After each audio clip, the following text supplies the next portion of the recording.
Well, let's head back to that breaking news now. The historic deal brokered by the US to normalise relations between the UAE and Israel. Harry Fawcett is live for us now in West Jerusalem. Harry, how major a development is this?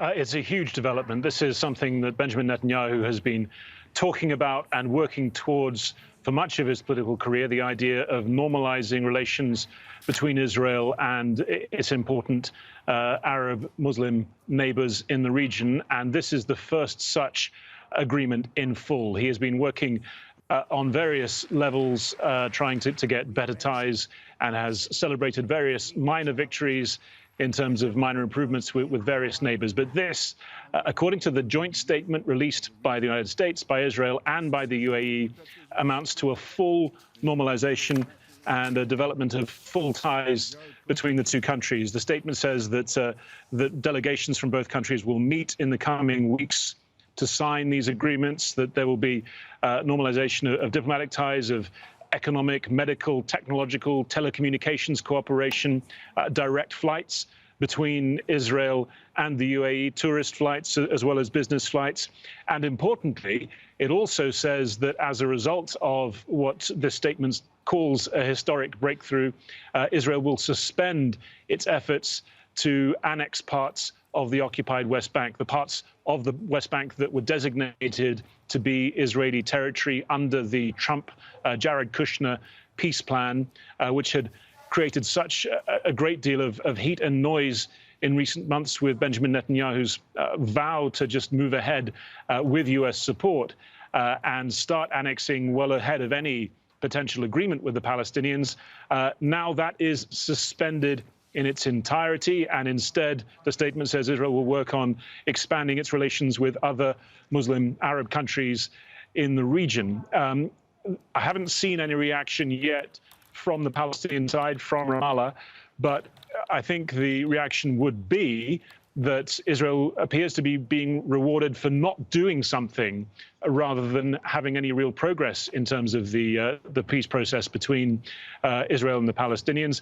Of course, under the Arab Peace Initiative, there should come first a settlement to the Israeli-Palestinian conflict before any normalization. So this is a major upset in terms of what had been the sort of explicit thinking and policy of Arab states up until this point.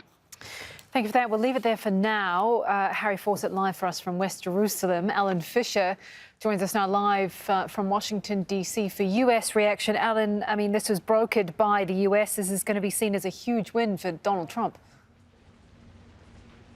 Well, certainly it came from Donald Trump just in the Oval Office, not far from where I'm standing just a few minutes ago. He was surrounded by his senior advisors. We'll get the tape of that announcement very shortly, probably within the next few minutes.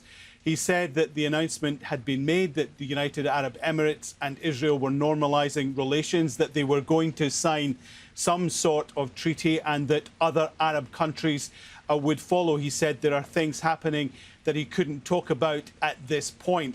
Now, clearly, this is something that will please the Trump administration. It is a big foreign policy win. As Harry was saying, there has been the Kushner peace plan for the Middle East, which has stalled, gone absolutely nowhere. That was revealed several months ago and has absolutely done nothing since that point.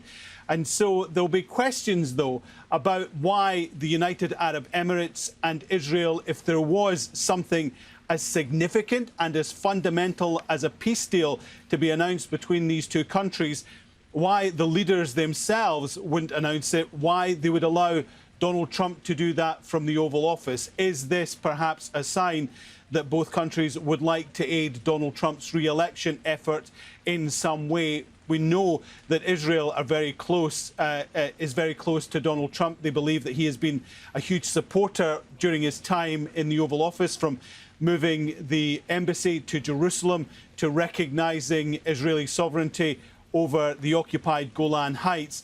There was some concern too that the White House would give the go-ahead to allow Israel to annex parts of the West Bank, although that was stopped. It ran into the mud over the last few weeks or so.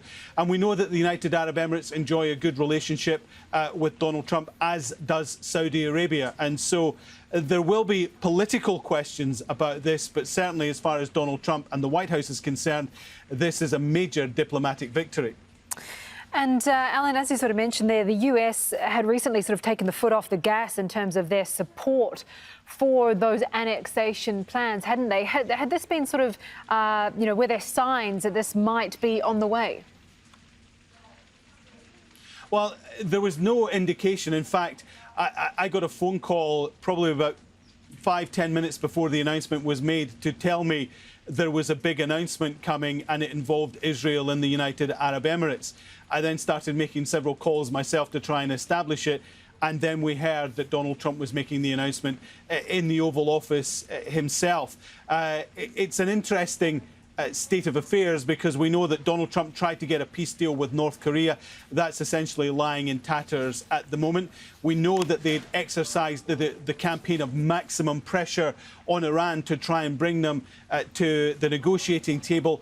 That had failed, and we saw the failure of that personified in the fact that Brian Hook, who is the main negotiator, the point man on all talks with Iran, left his post just the other week. And we know that Kellyanne Conway stood on the driveway that you see behind me in the White House saying that she expected an announcement from the president about annexation, and we thought that that meant he was going to give the OK for that, and that was several weeks ago. And then nothing happened. There were technical points to be discussed. So whether or not the whole discussion between Israel and the United Arab Emirates gained momentum at that point, I think will become clear when people start to write their books about this moment in history. But clearly, the Trump White House was looking for a foreign policy victory because they've had precious few of them up to this point.